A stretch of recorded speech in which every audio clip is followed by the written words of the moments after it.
Hello, everyone. Welcome to the Randstad RiseSmart Career Podcast, helping you transform your everyday work life into an exciting and rewarding career. Our show is turning out to be valuable and insightful. So far, we've had guests talking about the importance of networking at work, how to get unstuck in your career pursuits, understanding people's styles, and even best practices when it comes to written communication at work. Each episode has had something different to offer and something that can be applied to your career and work habits today. I'm your host, Kimberly Schneiderman, with 10 plus years of experience in coaching, resume writing, content development, and training. I'm passionate about delivering ideas, insights, tools, and resources to people like you, people focused on achieving their career goals. And this podcast is for everyone, no matter where you are in your career journey. Throughout this podcast, you will hear career advice, inspiration, strategies, and stories from many experts, including the very coaches that work with the participants of the Randstad RiseSmart Work-Life Coaching Program offered by companies around the world. Our experts possess deep experience in HR, corporate leadership, and career coaching. If you like what you hear, please subscribe to this podcast and share it with your colleagues. You can also follow me at KJ Schneiderman on Twitter or on YouTube at The Career Channel by Randstad RiseSmart. Better yet, sign up for coaching services on the Randstad RiseSmart portal so that you can benefit from everything we talk about. Now, on with the show. Hi, everyone. Welcome to today's episode of the Randstad RiseSmart Career Podcast. I'm so excited today. I have Marcelle Yeager with us. And Marcelle, before starting her career development-focused company, was in strategic communications at companies like APCO Worldwide, which is a Washington, D.C. public affairs firm, and Booz Allen Hamilton, in addition to the Department of Defense and the Department of State. Some big names there. She launched Career Valet, which you can find at careervalet.com, in 2012. And her hope was to help professionals reshape their narratives to help get them into jobs that they love. And that is her connection to the Randstad RiseSmart Career Podcast, because we want everybody that listens to our podcast to love their job and to figure out how to do that. So for about 3.5 years, she simultaneously ran Serving Talent, which is a boutique recruiting firm for top U.S. military and diplomat spouses, which is an interesting field of work because that is a group of people that really have a hard time landing positions. Marcelle holds an MBA from the University of Maryland, College Park, and a BA from Georgetown University. She's a former weekly contributor to the U.S. News and World Report on Careers blog and clearancejobs.com. And she's been featured in various publications, including Money Magazine, Monster, and Flex Jobs. So welcome to today's show, Marcelle. Thank you, Kimberly. I'm excited to be here. Thanks.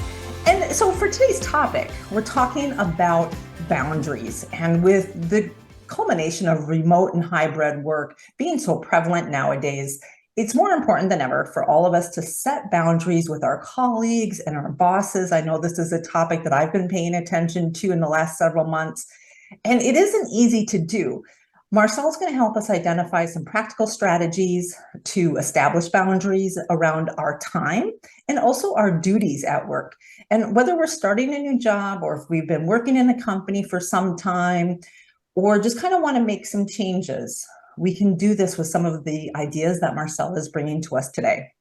And in addition to communicating clearly, we also need to be able to regularly drive the process to make sure that our needs, but also the needs of our colleagues and our bosses are being met, right? I mean, we have a job for a reason. I always come back to that point. And so it's definitely important to set boundaries, and it's important to know how to set effective boundaries that work for all of the parties involved. So with that, we will get started. Marcelle, are you ready to go? I'm ready to go. Let's go. All right. No, I talked about boundaries. Let's get this conversation going. What are we talking about when we think of boundaries as you perceive it? So I feel like boundaries are obviously personal, right? They're going to be different depending on the individual. And I think really what you have to do is first establish what those are, what those look like for you before you go into any conversation with a boss, with your colleagues. So if you need figure out your needs, what does that look like for you? Does that mean that you want to be able to go for a run or exercise in the middle of the day around lunchtime? Do you need to get off work at a certain time to pick up your children from activities or go to a class at the gym or play intramural sports? There can be all types of reasons, right, why someone needs to take that time. And I think the first thing you have to do is establish what your boundaries are and where you want your needs met, what your ideal situation is, but also to think about what you might be able to forego if your employer is not okay with that. So it's kind of thinking through what's your first priority, what's your second and third, so that you have an idea of what those are before you go in to ask for respect of those boundaries, quite honestly. So Marcelle, you named a number of reasons that we might want to establish boundaries, going to the gym or going to a class or getting some exercise in the middle of the day, attending to our family needs. What about the person that really runs out of gas at the end of the day? You know, like after 5 o'clock or so, they're just depleted. How do we name some things like that with our boss? I love that. That's a great question. And I think maybe because of what we've been through in the past few years with the pandemic, more employers are sensitive to those types of needs and the burnout. And so I wouldn't be afraid, you know, you don't have to go into all the personal details, but I think it is important to be upfront and honest. You don't have to name what you're going to be doing, but if you could say, you know, my most productive time is 9 to 5 or 8 to 4 or 8 to 5. And after that time, you know, I know myself really well. And I know that I need, in order to rejuvenate, I need that time and space in order to, you know, reset for the next day and be able to be as productive as I want to be and do my best work for you and maintain the quality. So I think if you frame it in that way and how it's going to impact your boss and employer positively, they'll have more respect for that and understanding. And maybe, you know, honestly, if it is an environment where that boundary is not respected, that, you know, that you're self-aware and you know that's what you need is to leave at 5 o'clock, maybe it's not the right place, right? Because, you know, these days there are companies and people that will respect that. And if it is a place that honors burnout, then maybe that's not the place for you. That's interesting that phrase you just used, a place that honors burnout. And I've been doing some research on trends lately for a project I'm working on. And a piece of thought leadership I came across was the comparison of the business-centered leadership style of companies of yesteryear, to be quite honest, versus the people-centric leadership style of companies now. And as I was comparing the two lists, what I found out was that I came into my career at a time where the world was very business centric. Profits came first, getting work done came first, doing everything at all times came first. And now we have a little bit more mature look at the corporate world and how it should operate. But there's definitely companies out there that have that more business centric viewpoint and honor burnout. I love that. How can you identify if your company is one that is business centric and honoring that burnout, or honoring, you know, some of those features that aren't helpful to us in personally? I think a lot of it is paying attention to what those leaders, how they act, right? So are they modeling boundaries themselves? Are they working evenings, late into the evening, on weekends? Are they sending emails or making phone calls to staff during those times? Or are they leaving and encouraging other people to leave at 5 or 6 o'clock at night? Are they only sending emails during normal business hours unless there's an emergency?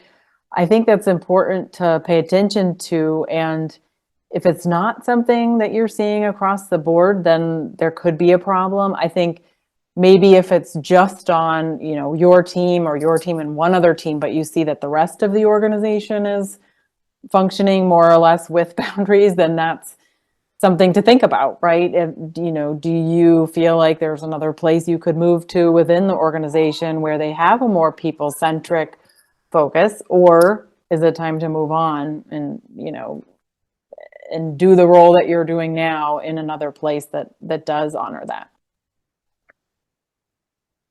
Definitely, it's a big consideration of where we work. What about for the person that doesn't feel like they have the freedom to make job changes? What kind of scripts can we provide to them to help them in the cases where they might want to address what they see as an issue with the workplace? Yeah, that's a great question, because that can be very hard to do and uncomfortable.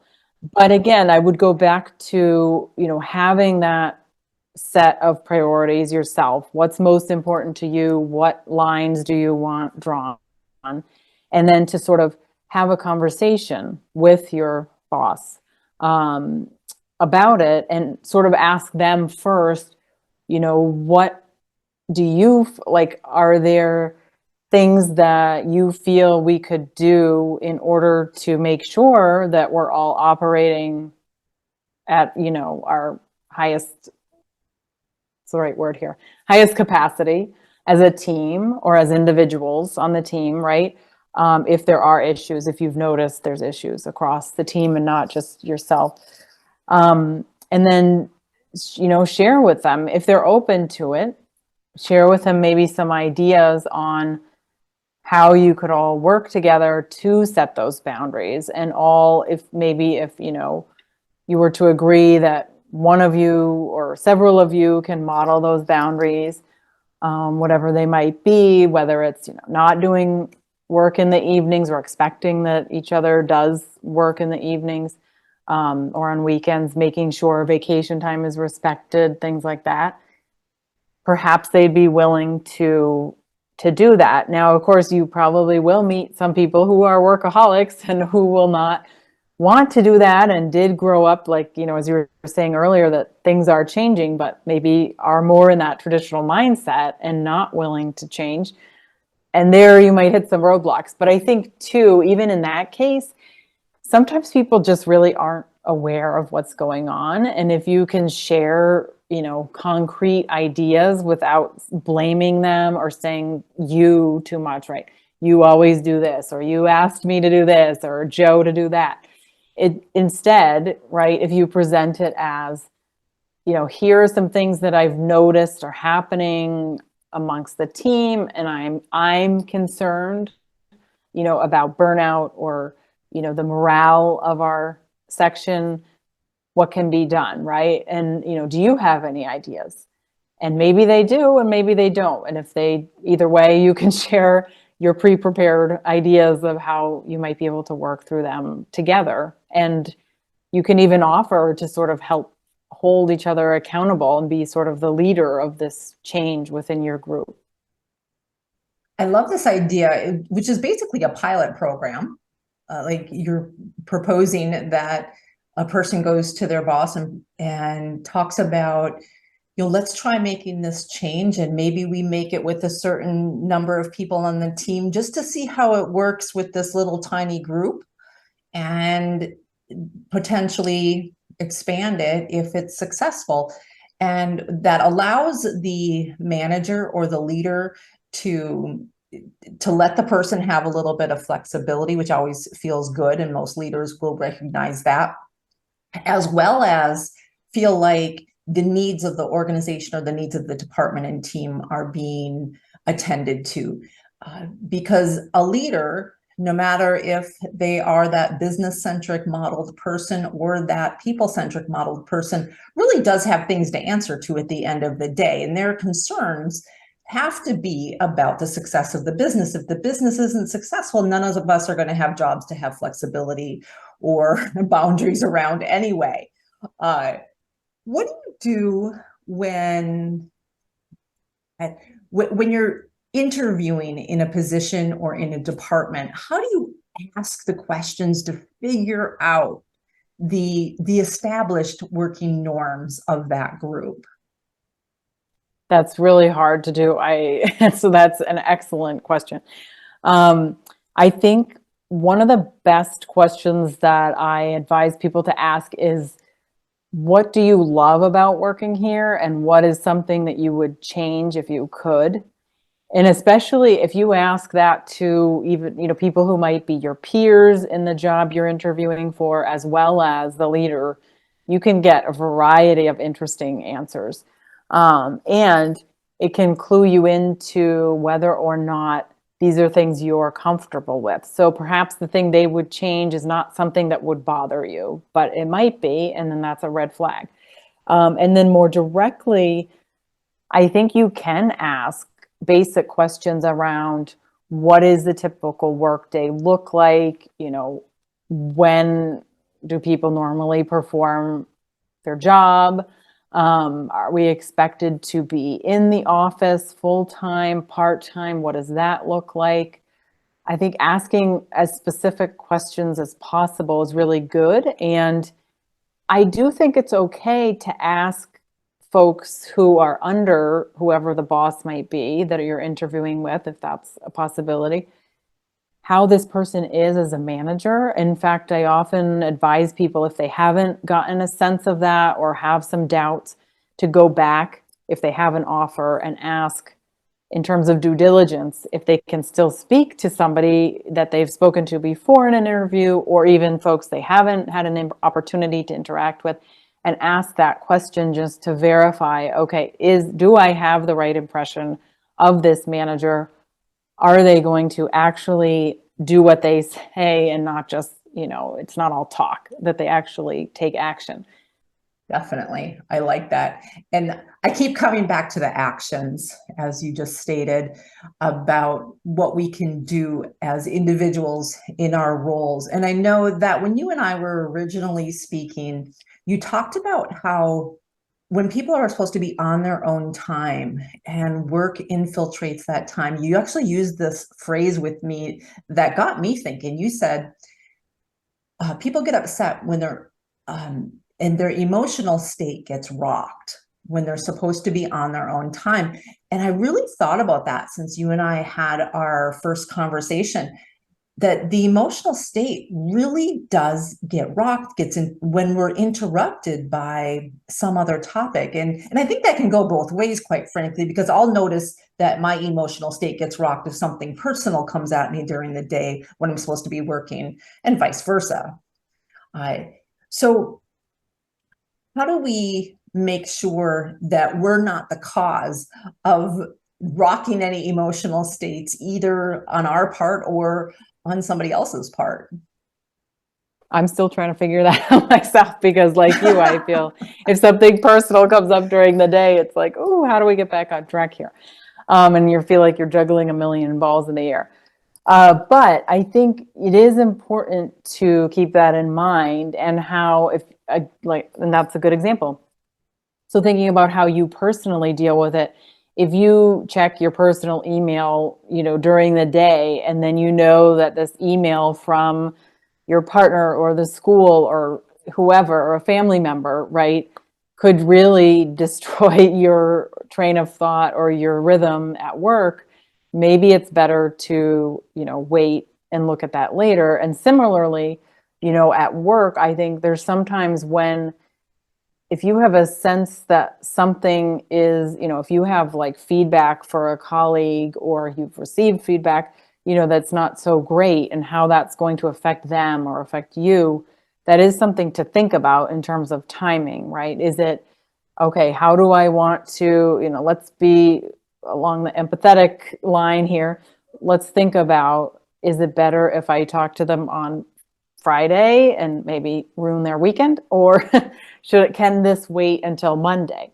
And that's something that, I don't know if you've read this book by Greg McKeown called Essentialism, but he talks about thinking through, like, does this have to be done now? Does this conversation have to happen? Do I need to read this email? Is it essential? And I often come back to that personally as well as advising folks, because I think it is important to think through how something is going to affect your well-being throughout the day. And if you're not sure, you got to resist the temptation, to check social media or check your personal email and wait if you can. So of course, there's some circumstances where there's an emergency and you can't do that, or someone else has an emergency. But as much as you can, just to try and place those boundaries there to help people coast through the day and have as few disruptions as possible. I love what you just said, and talking about setting boundaries on yourself for yourself as well, because boundaries aren't just a workplace thing that you impose on somebody else. This is about your own boundaries and making sure that you are adhering to what's going to help you stay productive in the moments that you want to be productive and focus on the things that you want to focus on. And that does mean, you're right, not reading that email, that personal email, or not returning that phone call, not looking at those social media stories that kind of rattle you during the day, and saving those for a time when you can, I guess, quote, can afford to be rattled, like in other hours of the day when you can focus on that. So that's a really interesting idea. And I also like this idea that you talked about of considering when to have a conversation with someone else, because just because it's convenient for me to bring a worry or an issue or feedback, which we all love getting, on a Thursday afternoon, perhaps that's not the best time for the person that has to listen to us. And so we do need to pay attention to timing. We can recommend that people read that book, Essentialism. Can you give the name of the author again? It's Greg McKeown. Greg McKeown, and we'll check that book out. I like that idea at its core, so I'm going to have to look at that book. That's one that I have not come across as of yet. Thank you for that recommendation. Marcelle, what else do we need to cover when we're talking about this topic for our people at work? What other things do we need to make sure that they know about?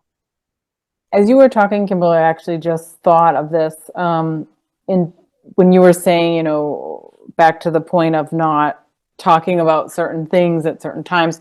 And then it came to me that, when you are in an in-office situation still, and, not working remotely, there's still a huge problem with folks coming in and disrespecting your time just to have a random conversation, or right, and like sit down and tell you all their problems, or work, whether it's work or personal related, how well you know them, doesn't really matter, right? It's probably happened to all of us. And how much time that takes out of your day. So people always talk now about how much time email eats out of your day, right? And that a lot of people will shut down their email to be able to concentrate on work and only check it at certain times of the day has become popular. But the same is true, right, with people walking in and out of your space. And that's where I think you also have to draw a line in terms of, maybe it's not necessarily shutting your door, but I think you do have to learn to diplomatically say, I'm so sorry, John, I'm really focused on getting this report done.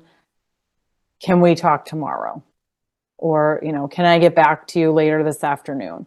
And just, again, showing that empathy and understanding and saying, like, look, I know this is really bothering you. I get it. I've been there myself, but like, I really need to knock this out. And I think most people have a hard time doing that because it feels rude or disrespectful. But I think you can do it in a very caring way, so it doesn't look like you're just throwing them out. But again, you're the protector of your time, as you said, and you have to, with peers as well, friends or not, acquaintances, whatever they may be, you also have to be aware that that's probably taking up your mental and emotional space and your physical time that's precious because you want to get out of the door at 5 o'clock. Yeah, definitely. Thank you for that. One thing I appreciate about working from home. I do work from home. I've worked from home for years. In my company, if you don't have a meeting scheduled with somebody, the norm is to send them a chat message saying, "Are you available to talk right now?" Without just calling the person. So you're not directly calling somebody because you have something to say or ask.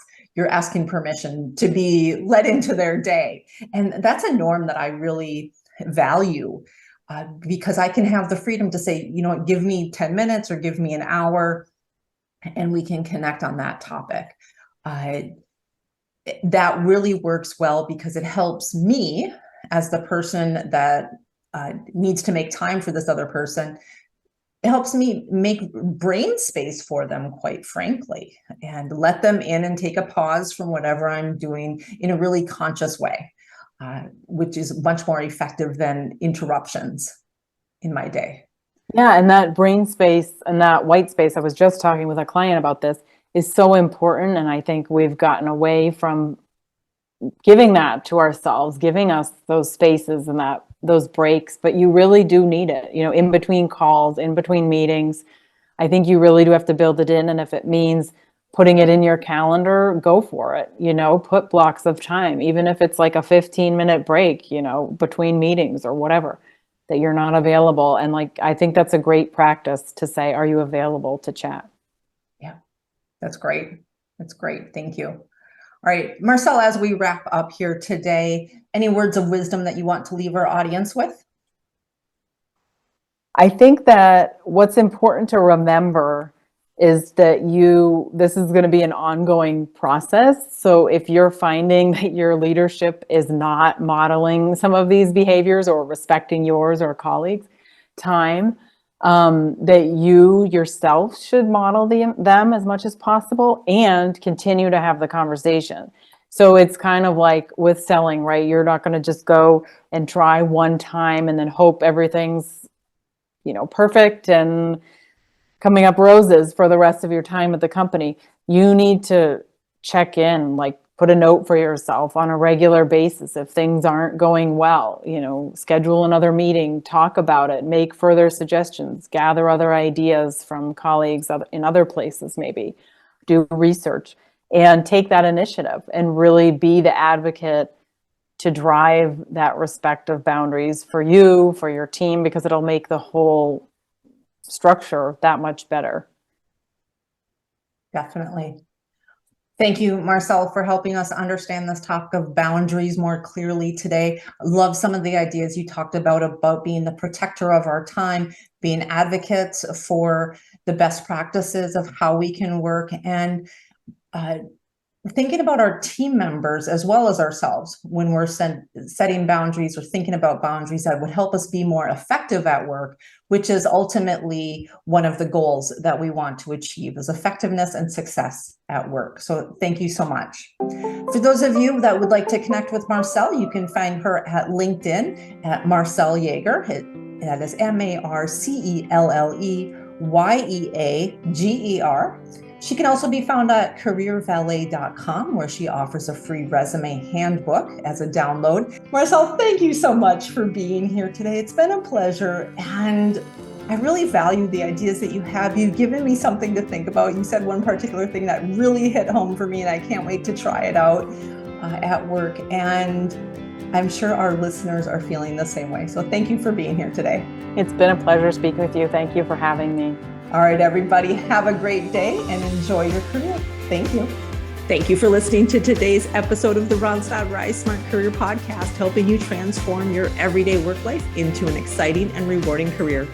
I thank our expert today and encourage you to tune in for our next episode, where we continue talking about how you can identify your career passions, set your career goals, and achieve everything you want to work toward in your career.